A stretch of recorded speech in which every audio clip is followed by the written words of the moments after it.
here with head coach Kurt Jones.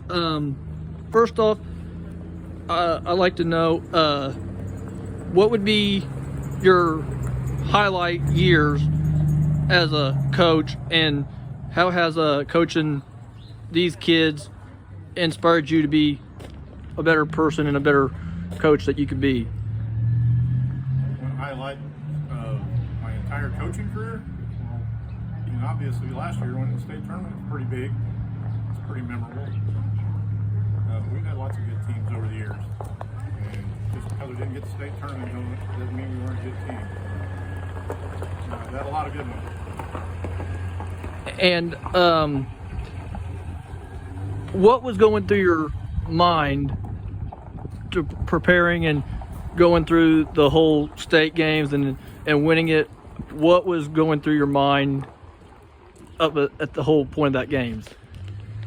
Well, obviously we won the win, but my job as far as preparation to get ready for that was done throughout the entire season. And at that point, each game gets bigger and more important, and more fans, and more pressure, more excitement. So I'm just trying to keep the kids focused and calm and not get too excited.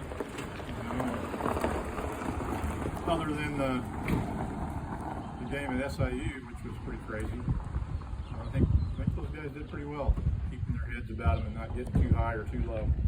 And after you guys had won it, when did it start to set in, or before you won it, when did it start to set in that this might be the year and this might be the team that could win it? And did you expect the turnout that was there for the game, and did you expect more for the turnout that was there for the parade and the ones that met you along the route for it? I wasn't surprised with the turnout at all. I just figured it would be that way, and it's the first time any team, boys or girls, had made it to the state tournament, so I knew someday when it happened it would be a huge turnout, and it was.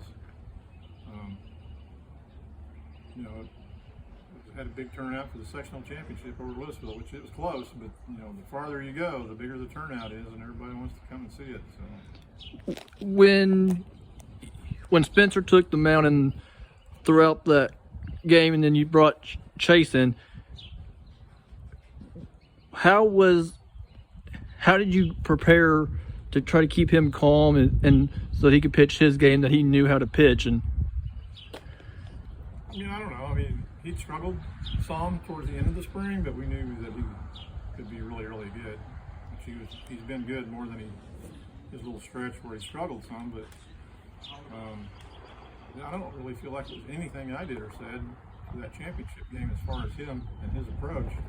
I think there's a lot of question marks in his mind, and the teams and myself and everybody, what are we going to get today? And he went in and struck out the first three guys, and that kind of set the tone a little bit. I think he felt confident, the rest of the team did too, and as far as that last inning, it's been a while since he'd thrown that many pitches.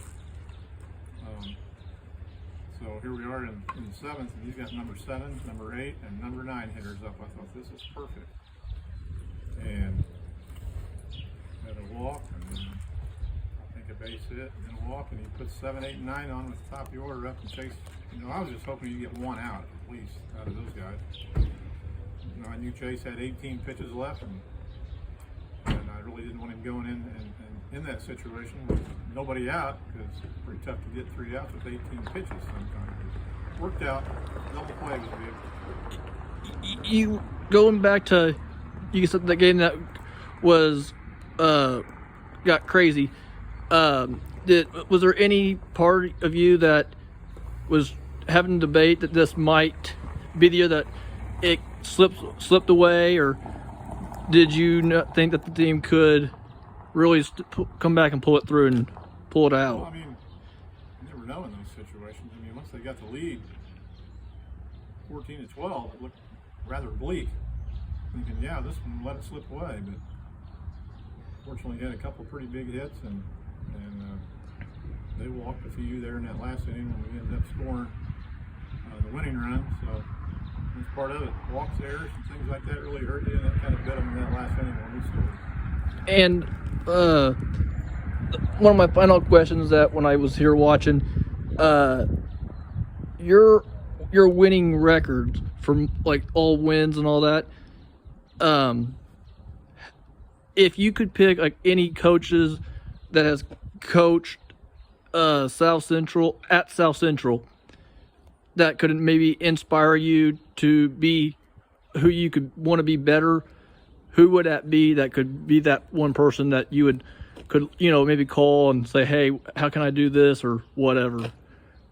Yeah, well, I mean, Coach Shirley was a big influence. He had a lot of success, and we were close friends, and we talked a lot. Coach Simmons was with me for over 20 years, and as far as baseball goes, at South Central, it was me and Coach Shirley. That was it, as far as that went. And like I said, Coach Simmons was here a long time, and they were probably the two biggest influences since I was around them so much. Well, Kurt or Coach Jones, I thank you for your time, and once again, I want to say congratulations on state and best of luck on this year, and way to represent South Central. All right, thanks, Josh. You bet.